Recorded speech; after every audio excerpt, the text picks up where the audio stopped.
민경욱 의원님 안녕하십니까? 네, 안녕하십니까? 예, 안녕하십니까? 제가 네. 민 의원님을 처음 뵀던 장소가 CPEC 행사였고 맞습니다. 그때, 플로리다에서 했던 올랜도. 맞아요. 예. 그리고 거기서 이제 연설을 하셨어요. 네, 연설했습니다. 한 20분 하셨는데 너무 연설 잘하셨습니다. 20분 같이 생각도 전 6분이었습니다. 그래요? 그러셨구나. 네, 그런데 네. 만족스러운 내용이었죠. 그 시간을 짧게 하라는 압박감이 있어서 제가 그 관중들이랑 좀 호흡을 길게 갈 수 있었는데 그걸 못한 아쉬움은 있지만 내용은 잘 전달됐다고 생각합니다. 네. 그러니까 한국에서 정치인들 중에서 부정선거를 전면적으로 이렇게 내세우고 이게 대한민국에서 가장 큰 문제다라고 외치셨던 분이 민경욱 의원이셨습니다. 어떤 점들이 이거 한국에 대한민국에 이렇게 부정선거가 만연해 있구나 하고 확신 갖게 됐나요? 좀 요약하자면. 사실은 그 선거 운동을 하면서 저는 그 공천에서 배제되는 아주 그 심각한 상황에 있었습니다. 그래서 다시 공천을 받긴 했지만 2주일간은 제가 정치적으로 사망 선고를 받은 때가 있었어요. 그때 새벽 예배를 가는 것밖에 제가 선거 운동을 하지 못하는 그런 상황이 있었습니다. 낮 동안에는 제가 공천자가 아니니까 못 가지만 새벽엔 돌아다니면서 기도를 했는데 그때 기도 속에서 소명을 받았다고 저는 생각합니다. 저는 당선이 된 다음에 할 일로서 제가 제 입을 통해서 기도를 했는데 기도의 내용은 하나님 총선 뒤에 한반도에 몰아닥칠 정치적 광풍 속에서 기적을 이루는데 저를 작은 도구로 써주십시오 이랬어요. 근데 지금 들으면 그럼 그때부터 부정선거를 알았느냐. 딱 부정선거와 관련된 거니까요. 일어난 상황을 보면 그렇잖아요. 근데 그게 아닙니다. 저는 당연히 공천을 받고 당연히 당선이 되고 그래서 재선 의원으로서 당연히 우리 당이 원내에 다수 당이 돼서 그때까지 민주당이 만들어온 악법들을 다시 이제 돌리는데 많은 이제 공력이 필요하고 서로 이제 싸움이 있을 텐데 그때에 내가 싸움을 잘하는 사람이니까 그때 이제 쓰임을 좀 받겠구나. 또 대통령 선거가 있으니까 그때도 대통령을 만드는데 도움을 줄 수 있겠구나 이런 생각에서 했던 기도예요. 근데 끝나고 난 다음에 바로 부정선거를 알게 됐습니다. 그거는 뭐 자명한 일이에요. 지금 보니까 제가 당일 투표에서 6천 표를 이겼는데 당일 투표 이렇게 많죠. 3천 표를 이겼는데 그러면 이게 작은 이 사전 투표에서는 한 1,500표쯤 이기면 맞는 거거든요. 그게 이제 지금 얘기하는 대세의 법칙. 앞서면은 사전 투표에서도 앞서는 게 원래 맞는 거죠. 당연하죠. 여기서 3천 표를 이겼으면 여기서 한 1,500표쯤 이겨서 4,500표 차이로 이기는 것. 그것을 기대를 했었는데 일단 졌어요. 져서 봤더니 그런 거예요. 이쪽에 3,000표를 이겼어요. 근데 여기는 어떻게 된 건가 봤더니 요만한 데서 6,000표를 졌어요. 그러니까 그때는 이상했거든요. 이상해서 이상한 거를 알 수 있는 계기도 제가 그 기자를 하면서 그런 취재를 많이 했기 때문에 이거는 자연적인 수가 아니구나라는 걸 금방 알 수가 기자 촉으로 맞습니다. 기자의 촉으로 느끼고 기자의 확신이 든 거예요. 그래서 이제 싸우기 시작한 거죠. 그때 그 새벽에 했던 기도가 내가 나 자신에게 그러니까 주어진 소명이구나 하고 그때부터 지금까지 한눈 팔지 않고 온 겁니다. 그런데 이제 저라고 두려움이 없고 그랬겠습니까? 국회의원을 다시 하고 싶은 뭐 생각 그런 거 뭐 많지는 않았지만 그런 것도 또 좀 있었겠죠. 그러나 그렇게 되면은 가장 무서운 게 프레임이거든요. 선거 결과에 불복하는 선거 불복 프레임이 정치인들에게 굉장히 무서운 거예요. 그러나 이 부정선거는 만국의 병이다. 좌우의 문제가 아니다. 그리고 너무나 심각하고 너무나 자명한 현상이라는 걸 알았기 때문에 지금까지 싸워온 겁니다. 국힘당 내에서도 압력이 컸다고 들었거든요. 더 이상 이제 부정선거 얘기하지 마라. 그 과정들에 대해서 좀 설명 좀 해주세요. 아니 이제 바로 이제 이런 문제를 제기하면 부정선거의 가장 큰 피해자는 당이 되는 겁니다. 물론 개개인의 후보들도 있지만 전체적으로 보면 당이 많은 사람들을 빼앗겼으니까요. 그런데 그 당에서 제가 부정선거를 한다는 이유로 저를 당협위원장에 잘라냈습니다. 그때 이제 그 뭐 이준석 같은 하태경 뭐 부정선거 김근식, 없다고 하는 사람들 지금까지 부정선거 없다고 하는 사람들 김종인 이런 사람들이 이제 저를 쫓아낸 거거든요. 그러니까 그거는 어떤 또 문제가 있냐면 가장 큰 이 피해자인 당이 부정선거가 있다고 주장하는 저를 몰아냈기 때문에 언론에선 쓸 수가 없는 거예요. 생각해 보세요. 가장 큰 피해자가 부정선거에 대해서 막 이야기를 해야지 그래도 쓸까 말까인데 아니 한 사람이 부정선거가 있다고 막 그랬는데 쫓아냈어요. 그러니까 당에서 피해가 없었다는 얘기가 되니까 그러니까 이제 저를 좀 이상한 사람들이 보게 되는 하게 됐고 그 이후에 이제 공천에서 자꾸 배제가 되고 그런 것도 있게 됐죠. 다음에 이 문재인 정부가 저를 그 부정선거를 주장한다는 이유 때문에 모두 8개의 재판에 넘겼습니다. 8개 재판을 넘겨서 지금 5년째 하고 있는 심정이 어떻겠어요? 그거.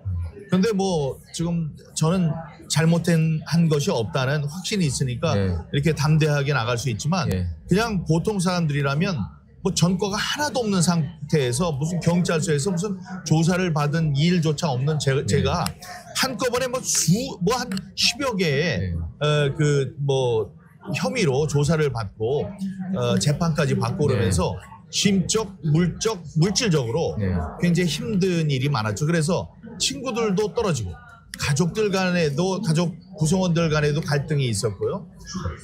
다음에 그만 얘기해라 막 이런 식으로. 그렇죠. 그런 거죠. 그리고 일단 벌이가 없으니까 벌이가 없는데 감사한 거는 이제 아내가 저 직업이 있는 사람이라서 그 제가 이렇게 싸울 수 있는 그 바탕이 된 것 같아요. 그러나 가족들의 마음은 많이 힘들었을 겁니다. 그런데 요즘에 세상에서 이 아빠가 혹은 남편이 그 5년 동안 줄기차게 싸워왔던 이 부정선거라는 것에 대해서 대통령까지 나서서 싸우는 걸 보고 이게 세상 사람들이 볼 때는 실제로 있었던 일이구나 이런 생각을 하게 되는 계기가 됐으니까 가족들의 마음은 좀 치유가 되는 것 같습니다. 그러나 아직도 그 뭐 제 주위에 있는 사람들, 친구들 이런 사람들은 저를 이상하게 보는 사람들도 많을 겁니다. 그러니까 이제 그거예요.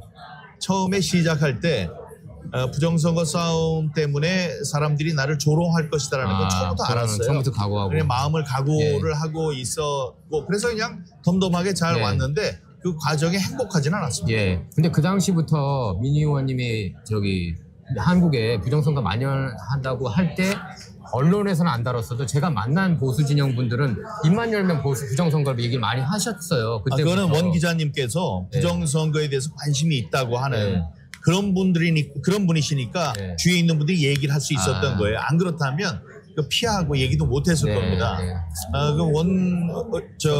기자님도 4년 동안 5년 동안 고생하셨습니다. 저도 감사합니다. 저도 뭐 탄압 엄청 당했죠. 특히 유튜브가 바로 그냥 스트라이크를 매겼어요. 부정선거 하면서 그다음에 구독자 못 늘게. 지금까지도 그래서 수익 금지. 저도 그렇습니다. 지금 되고 있는데 아주 동병상련이네요.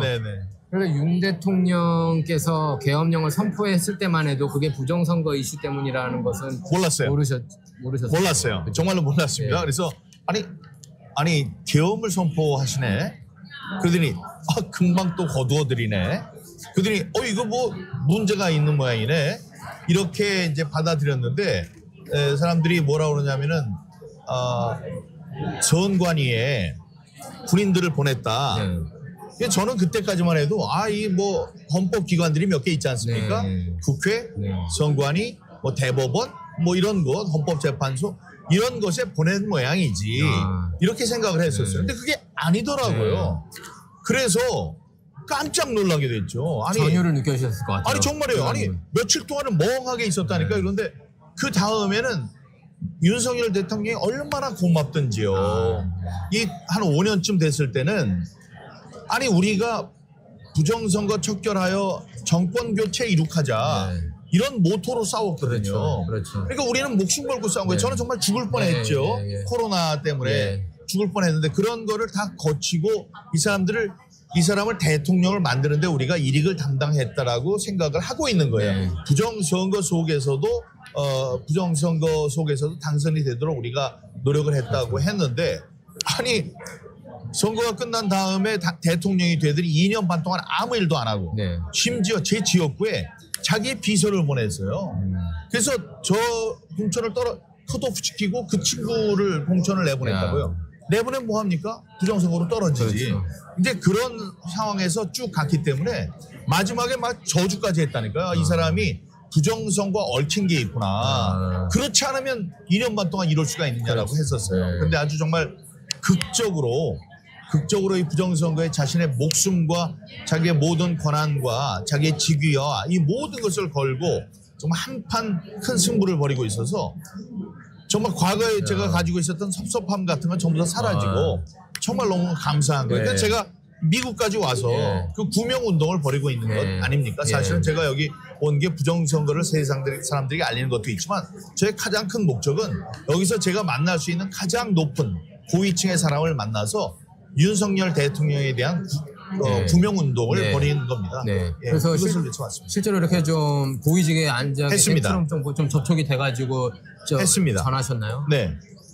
그저께 밤에 공식 만찬이 있었습니다. 만찬이 있었는데 그 자리에 가서 이제 질문 형식을 빌어서 이야기를 했죠.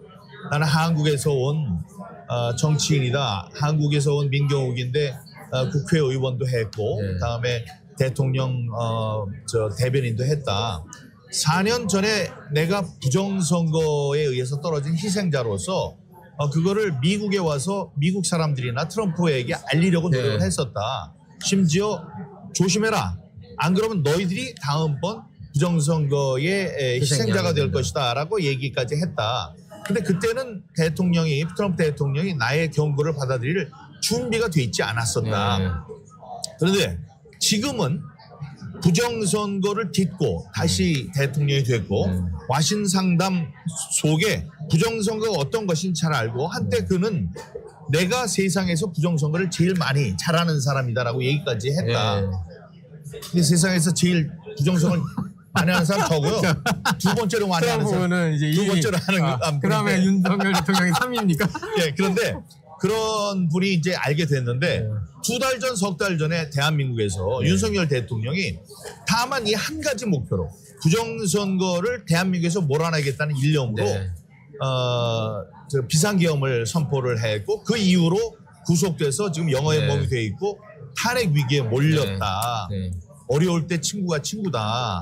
다 부정선거를 위해서 싸웠다는 이 자유세계 그 우방으로서의 공통점이 있으니 거기 마이클 베넌, 스티브 베넌 씨가 됐든 미국이 됐든 미국인들이 됐든 아니면 트럼프 대통령이 됐든 친구로서 이 윤석열 대통령을 지금의 그 질곡 위기에서 좀 구원해 줘라 그런 이제 부탁을 했고요.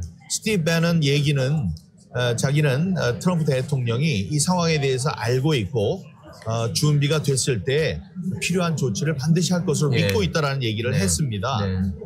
그리고 매출랩까지 가세를 해서 매출랩은 이제 대통령을 구속되기 전에 극비리에 방문해서 만난 탄핵 직후 그러나 이제 구속 직전 이제 만난 때에 나눴던 이야기를 좀 해줬습니다. 그때 이제 심각한 상황에 대한 귀중한 이야기가 있는데 오프 더 레코드라고 하니까 제가 이제 거기에 대한 이야기는 하지 못하지만 이 대통령께서 부정선거의 그 실체를 어떻게 보고 계시고 그 원인이 어디에서 나타났다고 보시는지를 표현한 그런 내용이었습니다. 그래서 그랬고 다음에 이제 뭐 프레드 플라이츠도 있고요. 오늘 스티브 예이츠도 있고 그런 분들에게 이제 부정선거 또 부정선거를 주장하며 계엄을 선포한 윤 대통령. 윤 대통령이 다시 제자리로 돌아와야 하는 그런 이유 같은 것을 좀 간절하게 이야기를 하면서 도움을 청하고 있습니다. 결국은 트럼프 대통령의 귀에 들어가야 하는 거죠. 그렇죠. 그런데 가까운 사람 이제 스티브 베넌이라는 얘기를 이제 듣게 됐고요.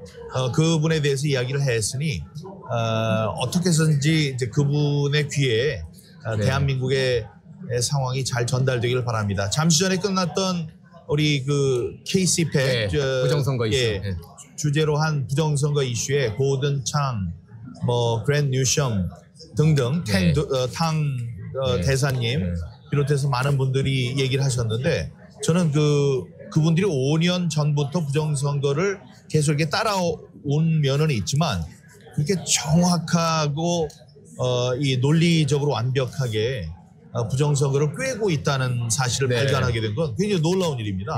이런 분들의 이야기는 미국 내에서는 이 미국의 언어로 영어로 이야기하는 그런 사람들의 이야기를 들어서 신뢰감이 높아지지만 또 우리 한국인들이 볼 때는 외국인들조차 이렇게 이 사실에 대해서 정확하게 꿰고 있다. 문제의 심각성을 알고 있다. 이런 것이 큰 자극이 될 것 같습니다. 그래서 이게 빠른 시일 안에 잘 정리된 자막과 함께 대한민국 국민들에게 전해지길 바랍니다. 저기 민 의원님이 계속해서 이렇게 부정선거 이슈를 다뤘는데 윤 대통령하고 몇 번 그래도 교감이 있지 없었습니다. 않았을까 하는데 전혀 없었어요. 거기에 대해서도 좀 놀랐을 것 같고 예. 그래도 민 의원 너 의심받을까봐 그랬을 수도 있었겠고 굉장히 동태를 좀 조심히 하신 것도 잘 모르겠어요. 그러나 이제 사람들이 부정선거를 이제 시끄럽게 떠들었던 저의 입장이니까 어떻게 사전 교감이 있지 않았냐는데 전혀 없었습니다. 심지어 이 대통령이 된 이후에 2년 반 동안 시민사회수석이 부정선거와 관련된 시민단체의 장들을 모아서 몇 번의 간담회를 했었어요. 거기조차 저를 부르질 않았어요. 그래서 참 신기한 사람들이다. 근데 이런 건 있어요. 시민사회 수석이라는 사람이 제가 옛날 청와대에 있을 때 데리고 있던 행정관이었거든요. 그러니까 이제 좀 어려우니까 나는 안 불렀구나 이런 생각을 하지만 바로 이렇게 화제가 될 수 있어요. 그러나 이제 스포트라이트를 받으니까. 이제 그랬을 것 같고 다음에 이제 뭐 성격이나 말을 하는 저의 스타일상 좀 뭐 감당하기 어렵다 이렇게 생각할 수도 있었겠죠. 그러나 그런 상황이 있었을 만큼 부정선거와 관련해서 저와의 교감은 없었습니다. 혹시 모르죠. 제가 만든 모든 유튜브 동영상들이 부정선거와 관련된 직접적인 얘기니까 그건 봤을 수 있겠다 이런 생각이 듭니다. 자, 그래서 윤 대통령이 지금 어쨌든 정치적으로 굉장히 어려운 상황에 있고 체포되고 이제 헌법재판소 판결 기다리고 있는데요. 이제 3월 초 내지 뭐 중순에 나올 거다 이런 얘기가 있는데 아까 제가 그냥 오프 더 레코드로 물어봤는데 온 더 레코드로 하겠다 말씀하셨는데 어떻게 전망하십니까? 저는 대통령이 다시 복귀하실 걸로 봅니다. 그래요? 지금 많은 분들이 이 상황을 제대로 꿰지 못하고 있다고 생각해요. 그래서 다시 이제 복귀하는 게 어렵다. 그리고 탄핵이 인용될 것으로 미리 포기하는 분들이 계신데 그렇지 않을 것으로 뭐 기도하는 마음도 있지만 저는 사실관계를 따져봐도 그렇게 되지 않을 것이라고 봅니다. 이 이유는 학습효과 때문이에요. 학습효과. 학습효과가 국민들의 학습효과가 있습니다. 지난번에